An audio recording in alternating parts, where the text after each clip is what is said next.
So unfortunately, from where I'm going to put the wall that's going to separate our utility space from a workshop to the left, I decided we're going to put down vinyl composite tile, otherwise known as VCT.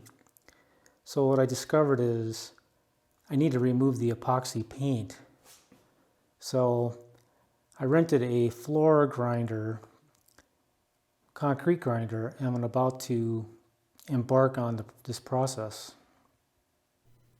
I rented a 9-inch floor grinder along with a vacuum cleaner, which actually contains a HEPA filter, and this actually kept the dust pretty at a minimum. I also had to purchase a set of abrasives because they're consumable, and my local rental house recommended these medium bond abrasives from Virginia Abrasives.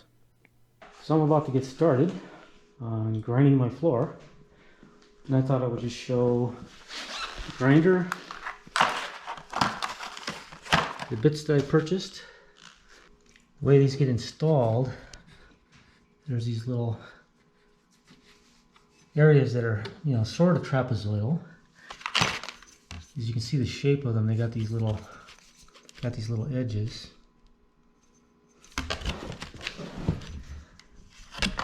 And they just slip into these. You just slip in there, and they're held in magnetically. And of course with centrifugal force, as you can see.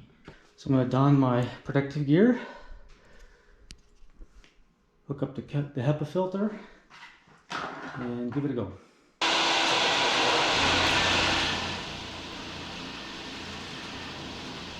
So I didn't really know what to expect with this thing. So I had put on, hearing protection and full-blown respirator. Rented this HEPA filter. Actually hung plastic up to protect the furnace and the freezer and everything else from dust.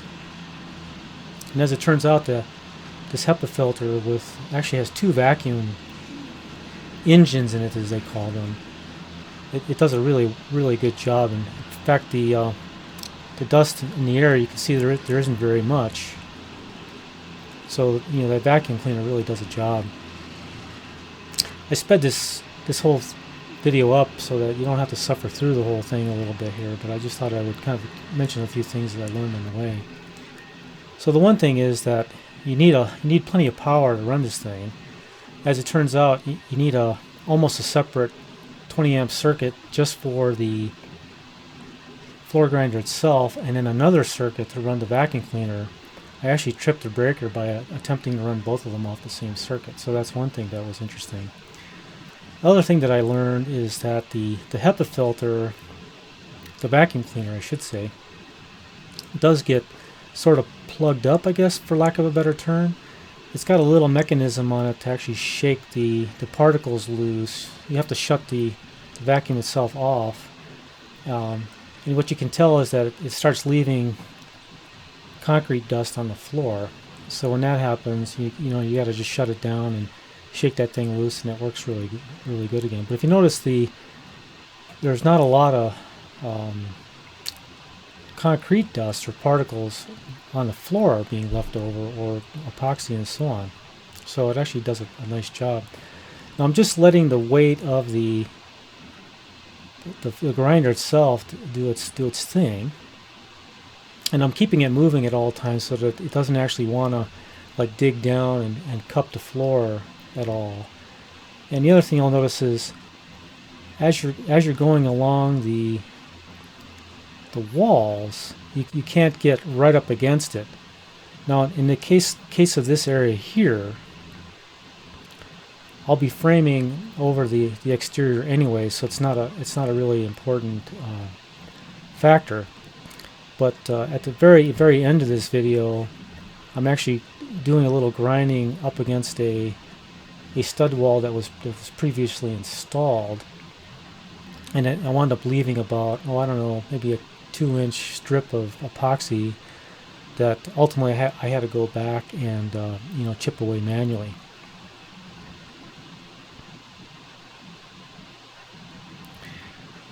So as I'm moving along here, I do have a few spots that are just low enough, if you pay attention, that the grinder can't get to, and ultimately, especially around the edges, where when they were troweling up against the wall and so on. And ultimately, I discovered it was better to just leave some of those areas alone, and come back later on with either an abrasive wheel or a screwdriver and a hammer, actually, and just chip away some of those things. And I'll describe all that actually in a follow-up video. So as you can see, this floor grinder and the abrasive that was recommended are actually making short work of the epoxy coating on this floor. So I'm getting ready to finish the last control joint that has epoxy coating on it. And one of the things that I learned subsequently that I had neglected to take into account, actually, as I was doing this project, is that when the control joints were struck initially, of course that the cement that would have been where the joint is had to go somewhere, and it got pushed to either side of the joint, and it created a bit of a ridge, which of course got ground down in this process. But there's also a bit of a hump resulting from that concrete having to be pushed aside. Now in this case right here, I actually wound up doing a pretty passable job of grinding down that hump and making it all flat. But the mistake that I ultimately made was that I did not grind down the control joint that's on the opposite side of that post that's out of the view of the camera right now. And I think actually the hump resulting from that control joint was taller than either of the control joints that you see here. But of course, I have no way of knowing that now. So subsequently, after I chipped off the epoxy from inside the control joints, which I will cover in a follow-up video, I applied patch material to the control joints, which turned out to be considerably harder, I think, than the concrete itself. And although I did a nice job of troweling that patch material in and got it pretty smooth and flat, I noticed that I still had this hump. So I did go ahead and I rented a floor grinder again, perhaps the same one. And though I was able to get it somewhat flat, I wasn't able to get that hump on the other side of the basement near as flat and even as what I have here. So if I had to do this project all over again, I would change up the order of things quite a bit. So first of all, I would chip the epoxy from inside the control joints first, and then I would obtain the patch material that I ultimately used, and then I would rent a floor grinder, and I would do it for a weekend like I did in this case. And as it happens, a weekend is the same as a 24-hour rental, so the price would be the same. And then what I would do is I would grind over the control joints first. Then afterwards, on the same day, I would put down the patch material and trowel it in nice and flat.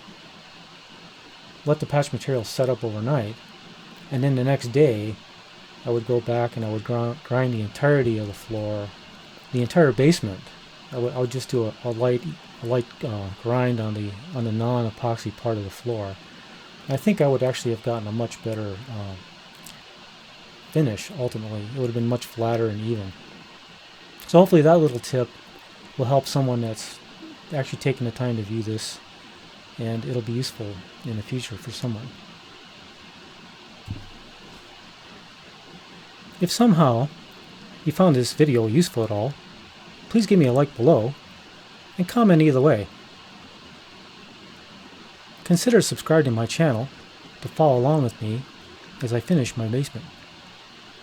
And if you do, you get to see me in the next video. For this last bit, I accidentally had my GoPro set to time-lapse, so I don't have any sound, and of course things are moving along pretty quick. But here I'm just kind of finishing up. You'll notice I'm getting close to a piece of tape that I placed where a wall will eventually go. So I want to leave the epoxy in the utility room. But of course I want to get the epoxy completely off the floor and what's going to become the shop area. I'm also doing a little section that's going to become a closet under the stairs. And here you'll see that the space is getting pretty tight. And I can't get all the epoxy up for a couple reasons. One, just the size of the floor grinder relative to the space available. But also the floor is not completely even here. And if I kept on going, I would eventually start cupping the floor more than I want to. So I'll come back in a follow-up video and show how I remove some of that additional paint. I'll also show how I remove the paint from inside the control joints and fill them before I actually get ready to put down my tile.